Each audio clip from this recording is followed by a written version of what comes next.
हे आमच्या गावचं बिरदेव मंदिर. मित्रांनो, इथं लांब लांबनं भाविक येऊन आपल्या मनातील इच्छा आकांक्षा सगळ्या काय असतील ती सांगून जातात. आणि खरंच आमचा बिरदेवाची आज यात्रा आहे आणि कसं भक्तिमय वातावरण झालं आहे बघा. इकडं असणारी लगबग, देवळात असणारी पब्लिक आणि याच्या पाठीमागं महाप्रसादाची सोय केली आहे. तर सकाळपासून मंदिरात आणि महाप्रसादला रीग लागल्या रीग. तर मित्रांनो, खूप प्रसिद्ध असणारं आमचं बिरदेव मंदिर. आज बिरदेव मंदिरचं दर्शन घेऊया.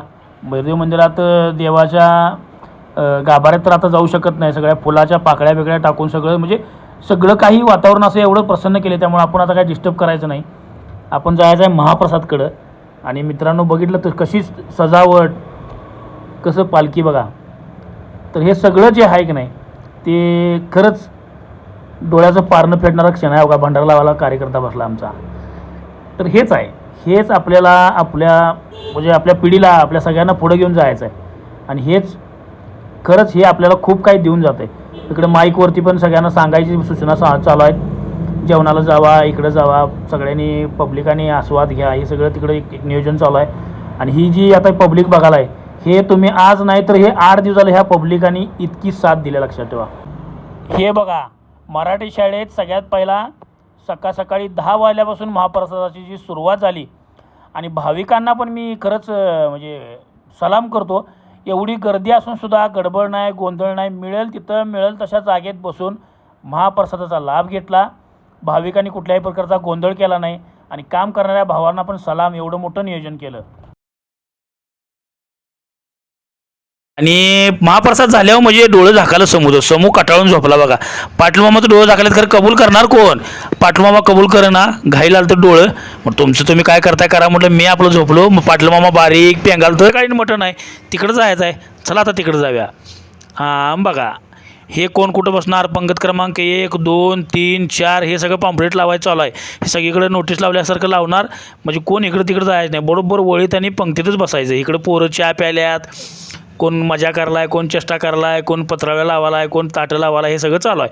एवढ्या लोकांचं सहकार्य, चेष्टा नाही. जवळजवळ 600 ते 700 पोरं राबा लागल्यात. इकडं रस्सा मुंड्या फोडून बोकणा उडवायचं चालू आहे. 2 कायली मस्तपैकी रस्स्याच्या ठेवल्यात, पाणी उकळाय ठेवलं. एवढी सगळी लगबग. आणि 4 जण आहेत, तिथं कोण फिरकाय नाही म्हणून सांगितलं आहे.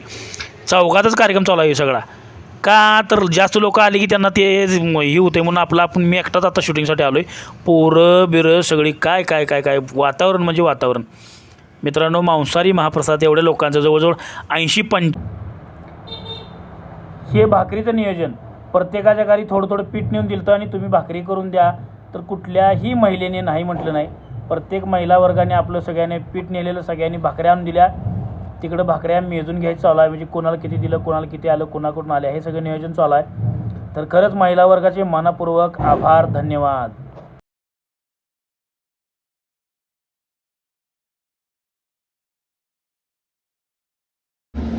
एवढं प्रसन्न भक्तिमय वातावरण, एवढं सगळं तुम्ही बघितला. 90 किलो मटण पडलेलं. वाढायचं म्हणलं, सगळं झालं. जे वाऱ्याचा जे पाऊस झाला, अवकाळी पाऊस जे वाळवाचा आता झाला, त्या पावसानं रात्री लई गोळ घातला. मग जेवायला कुणाच्या मित्राच्या घरात, कुठं शाळेत, कुठं वरांड्यात, कुठं गल्लीमध्ये दारात, असं करत वाढत वाढलं. थोड्या प्रमाणात उरलं. तर भाविकांची सगळ्यांची मंडळातर्फे माफी मागितली गेली. काय करणार, काय पावसाच्या पुढं कुणाचं चालत नाही. तर तुम्ही यात्रा तर बघितली, किती प्रसन्न वातावरणात झाली. भाविक इतक्या लांबून आलते, भाविक आलते, भक्तगण आलते, गावाची सगळ्या मंडळींना जवळजवळ सगळ्यांना अनलिमिटेड कोण येईल त्यांना जेवण होतं. पण पावसानं साथ द्यायला पाहिजे होती, म्हणून खरं 12 वाजेपर्यंत सगळा सुपडा साफ करून सोडला. त्याबद्दल सगळ्याची तर तिथं कुठल्याही प्रकारच्या कामात कोण असतील त्या सगळ्यांचे धन्यवाद. आणि हातकणंगलेतील बिरदेव मंदिर, ह्या मंदिराचे सगळे भक्त, सगळे मित्रमंडळी यांच्याकडून तुम्हाला खूप सारे आभार. आलात, प्रसाद घेतला, त्याबद्दल धन्यवाद.